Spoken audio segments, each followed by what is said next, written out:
제가 이번 안식년 기간 동안에 이제 유럽을 한번 갔습니다. 한 달 반 정도 거기 있었는데, 주로 제가 살았던 데서 주로 한 달 있었고, 그리고 이제 한 보름 정도를 주변을 좀 이렇게 다녔는데, 특별히 종교 개혁과 관련된 도시를 방문할 기회가 있었어요. 독일 남부의 슈바벤이라는 지방에 보면은 슈베비시에 할이라고 하는 유명한 도시가 있습니다. 아주 오래된 도시고 굉장히 아름다운 도시예요. 근데 우리 잘 알려지지 않았는데 여러분 다음에 혹시 독일에 가시면은 이 도시를 꼭 방문하기를 여러분에게 권해드립니다. 그런데 사실 저는 이 도시를 알고는 있었는데 이 도시가 종교 개혁과 관련된 도시인 줄은 잘 몰랐습니다. 그런데 이 도시의 영적 지도자가 이 요하네스 브렌츠라고 하는 분인데, 이분에 의해서 어떻게 보면 독일에서 가장 먼저 개신교를 받아들인 그런 교회 중에 도시 중에 하나가 됐습니다. 이 브렌츠라고 하는 분이 이제 하이델베르크에서 신학을 배우게 됐는데, 그가 18살일 때 마틴 루터가 이제 종교 개혁을 시작하면서 이 하이델베르크에서 자기의 이제 정적들과 논쟁을 벌였습니다. 그때 마틴 루터가 거기서 십자가 신학을 이제 이야기를 했어요. 근데 그때 이 브렌츠가 루터의 논쟁을 들으면서 보면서 굉장히 깊은 감명을 받았습니다. 그래서 그는 평생 아주 루터의 추종자면서 루터의 가장 가까운 동역자, 그래서 아주 중요한 회의가 있을 때마다 루터가 항상 이 브렌츠를 데리고 다녔습니다. 이 도시의 중앙에 언덕에 보면 이런 큰 교회가 서 있는데 성 미카엘 교회입니다. 이 교회에서 브렌츠가 이제 목회를 하면서 그는 이 할이라는 도시를 개신교 신앙이 뿌리내리는 그런 도시로 세워갔어요. 근데 이 중간에 한번 또 카톨릭 군대가 여기를 점령하게 됩니다. 그때는 또 다른 곳으로 피신하고 도망 다니고 많은 어려움도 겪었지만 어쨌든 그를 통해서 이 도시가 종교개혁의 유명한 도시가 됩니다. 자, 그런데 제가 이번에 꼭 가고 싶었던 곳은 스위스의 제네바였어요. 제네바는 그야말로 우리 개혁주의 장로교의 산실 아닙니까? 루터보다 약 50년 뒤에 활동한 칼빈은 본래는 이제 프랑스의 개신교인인데 박해를 피해 가지고 이곳에 와서 제네바에서 사역을 합니다. 제네바 중앙에 가장 큰 교회가 이제 베드로 교회인데, 이 베드로 교회에서 목회를 하면서 목회만 하는 게 아니라 제네바 시 전체를 하나님 말씀대로 세워가려고 했어요. 그래서 오늘날 우리 이제 성시화 운동을 많이 하는데, 이 칼빈이 제네바를 하나님의 도시로 만들고 싶은 그것에 이제 영향을 많이 받은 것이라고 생각합니다. 그 제네바 중심에요, 제네바 대학이 있습니다. 이 제네바 대학은 칼빈이 1559년에 신학과 법학을 중심으로 세운 대학인데, 여기서 많은 개혁주의 학자와 목회자들이 배출됐어요. 네 분이 서 있는 상이 가장 유명한 상인데, 저쪽 좌측에서부터 보면은 기욤 파렐, 그 다음에 손을 앞으로 이렇게 모으고 있는 분이 존 칼빈이고, 그 다음에 테오도르 베자, 그리고 우리에게 잘 알려져 있는 스코틀랜드의 개혁주의자 존 낙스. 자, 이런 아주 훌륭한 개혁자들이 여기서 칼빈의 가르침을 받으면서 커갔습니다. 그래서 이들이 흩어져 가지고 독일이라든지 또는 화란이라든지 영국에서 개혁주의 운동을 하게 되었고, 그래서 이 개혁주의, 우리는 장로교라고 얘기하지만 이 개혁주의는 오늘날 세계 교단, 개신교 교단 중에 가장 큰 교단을 형성을 하게 됐습니다. 이 베드로 교회 바로 옆에요, 이제 개혁주의 박물관이 세워져 있어요. 루터의 박물관, 여러분 독일 가신 분들은 알겠지만 루터가 지나간 도시마다 박물관이 세워져 있는데, 스위스는 조그만 박물관 하나만 이렇게 놓여 있더라고요. 거기에 루터부터 시작해가지고 근대 이르기까지 종교 개혁의 흐름을 한눈에 볼 수 있도록 했는데, 역시 주인공은 칼빈이었습니다. 막 칼빈과 관련된 이름을 붙여가지고 접시도 팔고 막 있는데 제가 깜짝 놀랐어요. 바로 입구에 칼빈 맥주가 있더라고 거기에. 그래가지고 저게 무슨 맛일까 호기심이 좀 당겼지만 제가 절제했습니다. 네. 자, 그런데 특별히 우리가 종교 개혁의 대표적인 교부를 꼽는다면은 세 사람을 얘기할 수 있습니다. 독일의 마틴 루터, 그리고 동시대에 스위스에서 사역했던 쯔빙글리, 그리고 조금 뒤에 또 제네바에서 사역한 칼빈을 우리가 이야기할 수 있는데, 그 중에서도 특별히 이 개혁의 물꼬를 튼 루터가 가장 중요합니다. 그래서 우리가 종교개혁 그러면 마틴 루터를 이야기하는 거죠. 왜냐하면 시작이 어렵거든. 시작이 제일 힘들고 제일 위험하고 고난이 많이 따르잖아요. 그렇기 때문에 모든 교파와 상관없이 우리 개신교는 마틴 루터에게 큰 빚을 지고 있어요. 지금 이 장면은 그가 그 보름스라고 하는 종교 회의에서, 제국 회의에서 마지막으로 죄인으로 정죄돼 가지고 이제 자기의 시민권을 박탈당하는 그런 위험한 순간에 자기를 변호하는 내용입니다. 이렇게 수많은 위험을 무릅쓰고 목숨을 걸고 그는 종교개혁을 이루어갔습니다. 하나님 바로 이 마틴 루터 아울러 여러 종교개혁 교부들을 통해서 큰 부흥의 역사를 이루셨어요.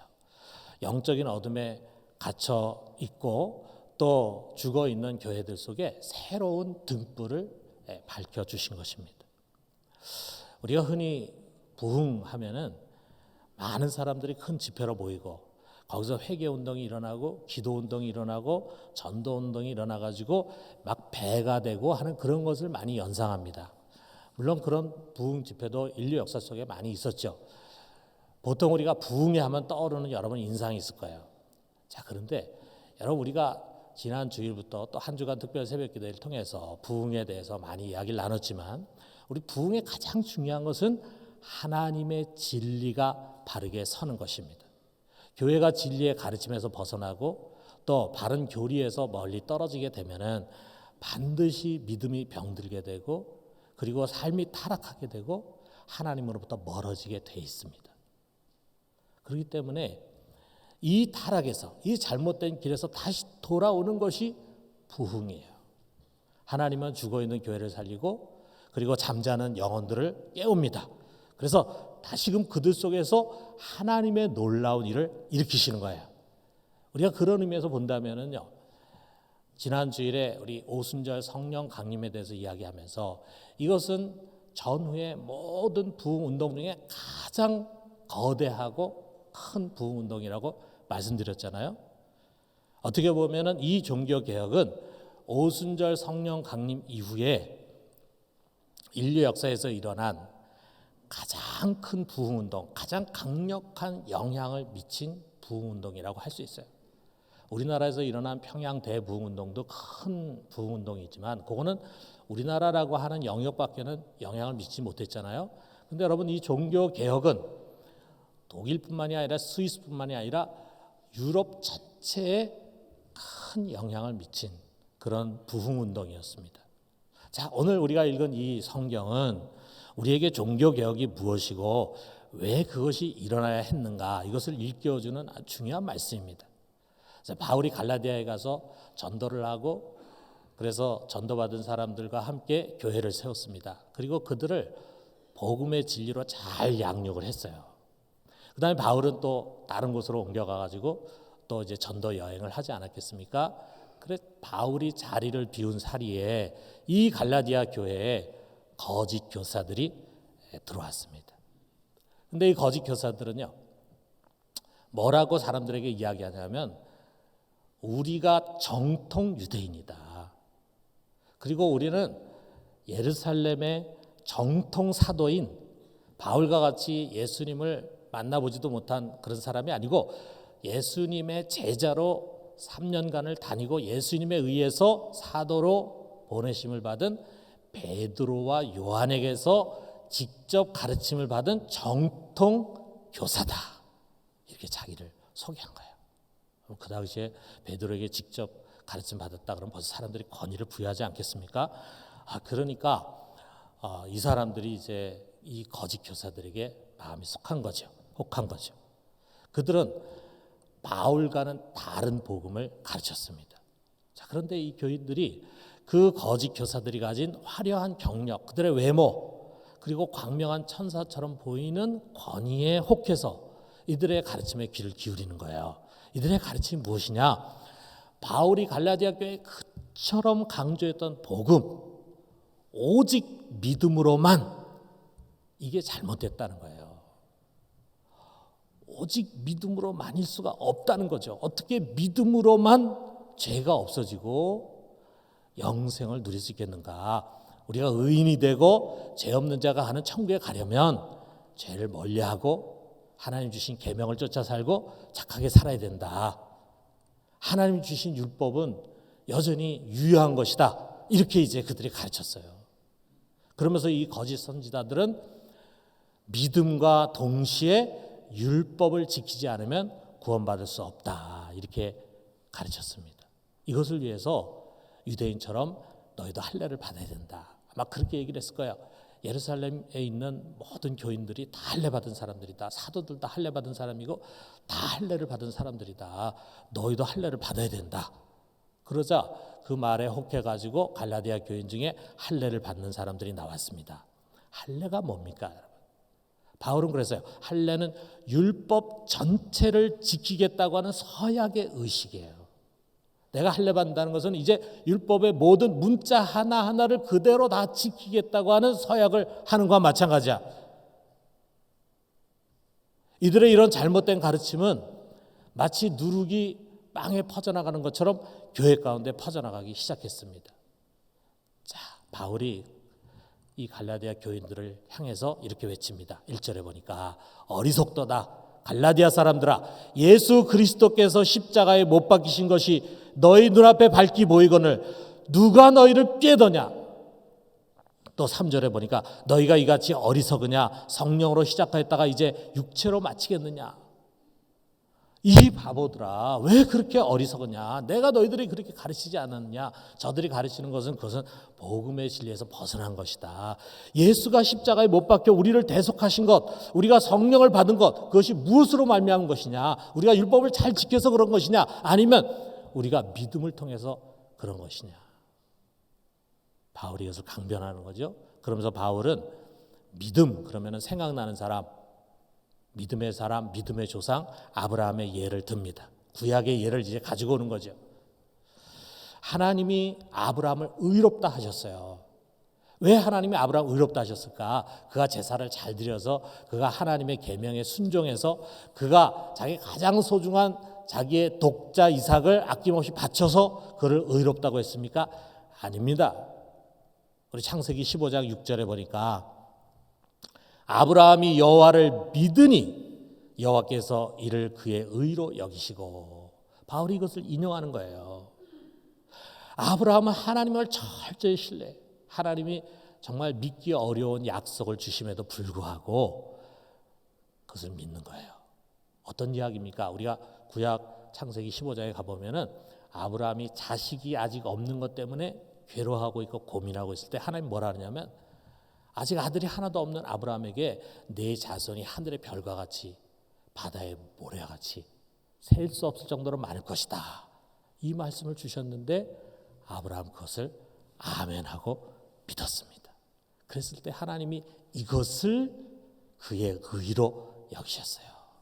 그러니까 아브라함은 다른 무엇이 아니라 오직 믿음으로 의롭다 하심을 받은 것입니다. 그래서 훗날 믿음으로 의롭다 하심을 받을 자들의 조상이 된 거예요.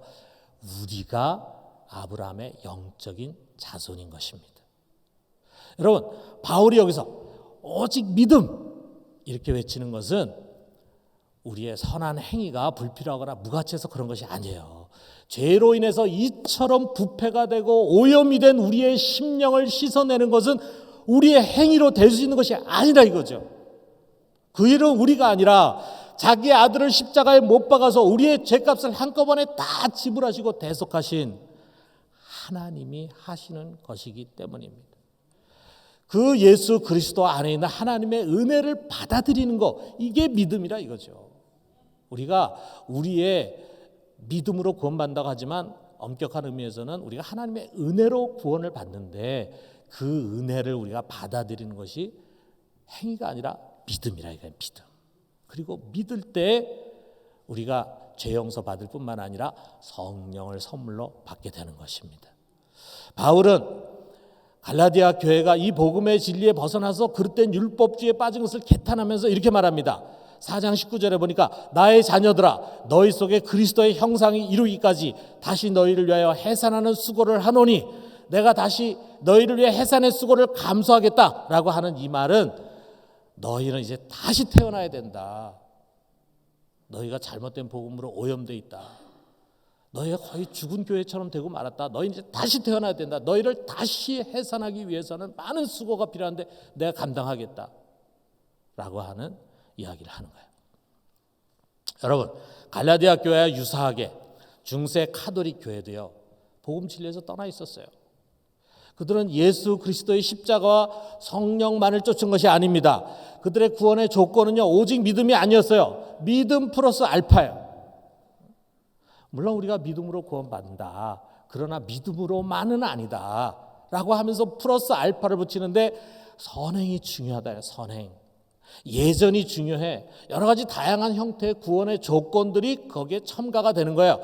그러더니 여러분 결국 이 면죄부라고 하는 회계망측한까지 나왔어요. 면죄부. 이게 1339년에 독일에서 사용된 면죄부라 그래요. 그러니까 면죄부가 제가 아는 것보다 굉장히 일찍 이제 시작이 된 것 같더라고요.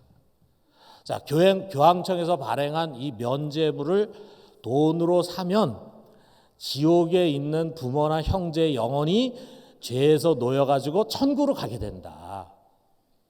야, 정말 어떻게 이런 교리를 교회가 낼 수 있을까? 어떻게 이런 교리를 낼 수가 있을까? 이런 면죄부 교리가 즉흥적으로 우연히 생긴 것이 아닙니다. 오랜 중세 역사 속에서 신학의 비틀림이 있었어요. 여러분 이게 비틀린다고 하는 것이 꺾이는 것과는 다르잖아요. 꺾이는 거는 언제 꺾이는지 우리가 알 수 있는데 비틀리는 것은 서서히 비틀려.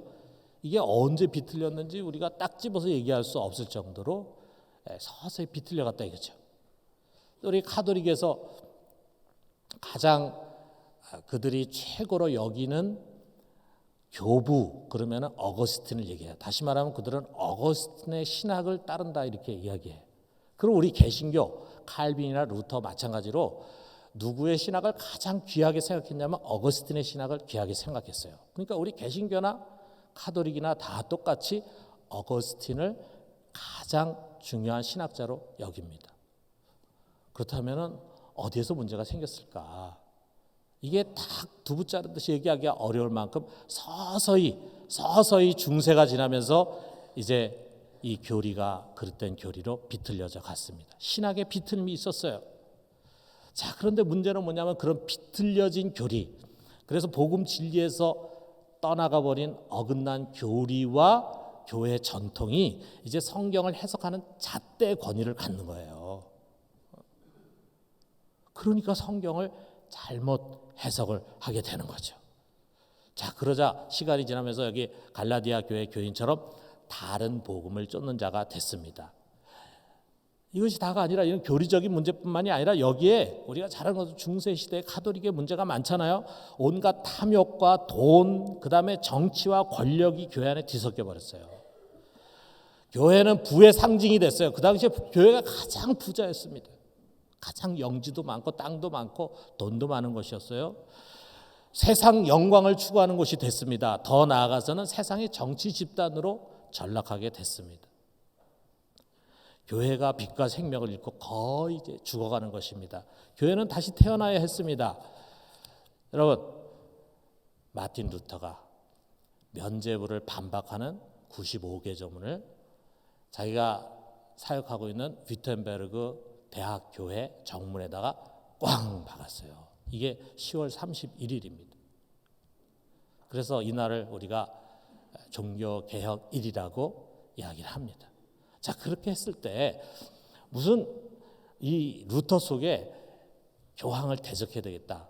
또는 내가 세계를 좀 뒤바꿔야 되겠다. 그런 생각이 털끝마지도 없었습니다. 그냥 루터의 생각은 단순했어요. 교회가 잘못됐다. 개혁해야 된다. 신학이 왜곡됐다. 십자가 신학으로 돌아가야 된다. 교회의 전통이 사도들의 가르침에서 멀어졌다. 다시금 사도들의 가르침, 곧 성경으로 돌아가야 한다. 이거예요.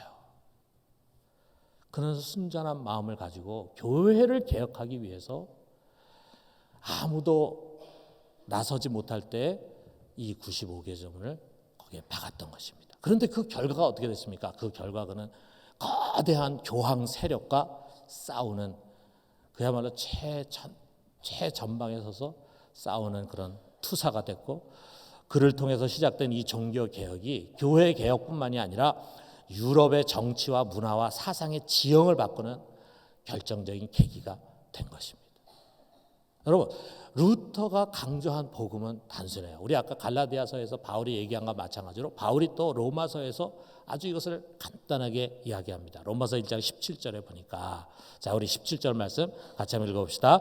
복음에는 하나님의 의가 나타나서 믿음으로 믿음에 이르게 하나니 기록된 바 오직 의인은 믿음으로 말미암아 살리라 함과 같으니라. 유명한 말씀이죠. 하박국 2장 4절의 말씀을 인용하는데 이 신칭이에요. 다시 말하면 오직 믿음으로 의롭다함을 받는다, 이것입니다. 우리의 구원은 율법과 행위뿐만이 아니라 그 어떤 것도 조건이 될 수 없다. 조건이 되어서는 안 된다. 왜? 구원은 나 자신이 아니라 오직 하나님으로부터 오는 것이기 때문이라 이거죠. 그리스도로 말미암아 거저 주시는 하나님의 의를 우리가 입는 것인데 그것은 오직 믿음으로만 가능하다 이거예요. 여러분, 우리는 오직 믿음으로만이 구원을 받고 의롭다함을 받을 수 있습니다. 여러분, 이거 믿으십니까? 예. 그런데 오랜 세월 가톨릭의 그릇된 신앙과 교리에 의해서 묻혀 있었던 이 복음의 빛이 다시 빛을 발하기 시작한 거예요. 여러분이 지금 이렇게 분명히 믿는다고 고백한 것처럼 그 당시에 이 복음을 받아들이고 믿는 자들이 많이 일어나기 시작했습니다. 비록 루터는 이 보름스 제국회의에서 공민권을 박탈당하고 수많은 죽음의 위기를 넘겨야 했지만 하나님이 그를 보호하셨어요. 왜? 이 부흥이 루터에게서 나온 것이 아니라 하나님으로부터 나온 것이기 때문입니다. 하나님은 루터를 통해서 그의 교회를 다시 태어나게 하는, 다시 해산하는 그러한 일을 하신 것입니다. 그렇기 때문에 앞에 소개한 요하네스 브렌츠를 비롯해서 멜라니톤, 마틴 부서 등 아주 탁월한 동역자들, 탁월한 개혁주의자들이 이 루터의 동역자가 되고 또 수많은 사람들이 동참했어요. 자, 그런데 우리가 이런 서민들만 동참해가지고는요, 이거 오래가지 못합니다. 뭐 카톨릭 중심의 그런 황제와 그 다음에 제후들의 힘이 얼마나 강했어요. 그들이 무력으로 진압하면 끝이죠. 근데 문제는 뭐냐면 하나님이 많은 제후들의 마음도 움직여가지고 그들로 하여금 루터의 편에 서게 한 거예요. 그래서 그를 보호해 줬어요. 그래서 카톨릭을 쫓는 제후들과 이제 우리 개신교를 쫓는 제후들 사이에 오랜 세월 전쟁이 있었습니다. 그리고 마지막에 30년 전쟁을 끝으로 이제 우리가 서로 평화하고 서로를 인정하자 이렇게 하게 된 것입니다. 또 하나님은 스위스에서 쯔빙글리라고 하는 위대한 우리 개혁자를 세워가지고 복음을 일으키고 교회를 개혁하고 부패한 카톨릭에 대적하게 했어요. 그리고 프랑스에서 박해를 피워온 이 칼빈을 제네바로 불러가지고 이 부흥의 대열에 합류하게 했습니다. 칼빈은 루터와 같이 단순히 이신칭이 이 구원받는 이것에 머무르는 것이 아니라 하나님의 주권 신앙을 강조해.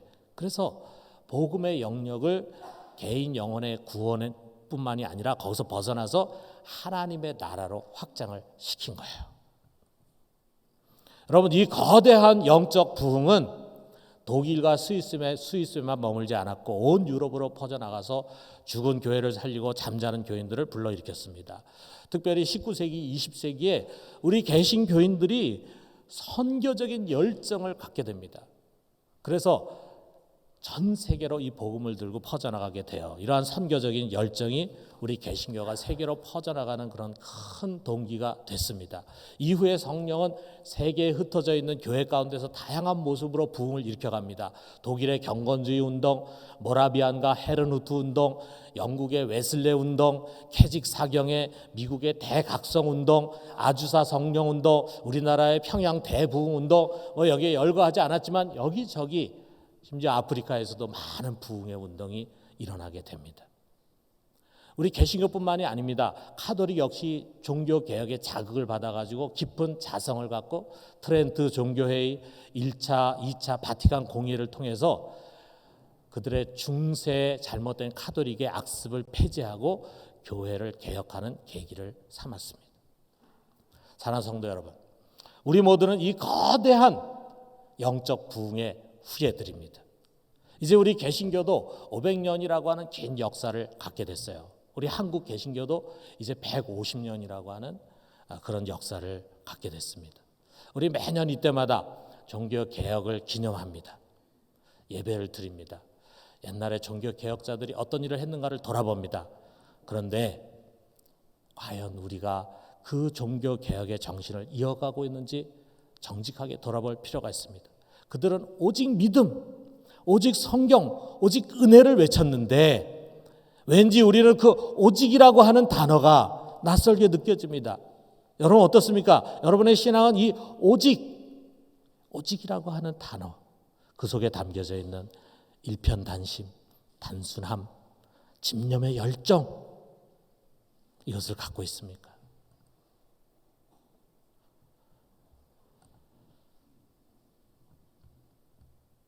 오늘날 우리들은 정말 순전한 복음, 종교개혁자들이 그렇게 회복하려고 했던 순전한 복음을 잘 간직하고 있습니까? 교회 안에 흘러들어온 기복신앙, 신비주의, 교권주의, 율법주의, 세상 정치에 오염된 신앙 등등은 우리 복음의 신앙을 흐트리고 있지 않습니까? 특별히 종교개혁의 후예라고 자처하고 있는 우리 한국 개신교회는 어떤 의미에서 보면은 오히려 그 당시에 카톨릭이 갖고 있던 그런 악습들을 많이 닮아가고 있는 것이 너무나 안타깝습니다. 사랑하는 성도 여러분, 우리가 이 거대한 부흥운동을 일으키신 우리 하나님 앞에 다시금 오늘날 우리 교회와 또 우리 한국 교회에 이런 거대한 부흥운동이 일어나기를 갈망합시다. 정말 우리가 진리의 말씀으로 돌아갑시다. 기도의 열정, 전도의 열정을 회복합시다. 온전한 믿음과 순결한 양심, 그리고 하나님 나라를 위한 헌신으로 무장합시다. 그런 우리 그리스도인 한 사람 한 사람, 그리고 그런 우리 부산중앙교회가 되기를 주님의 이름으로 축원합니다. 우리 같이 기도합시다.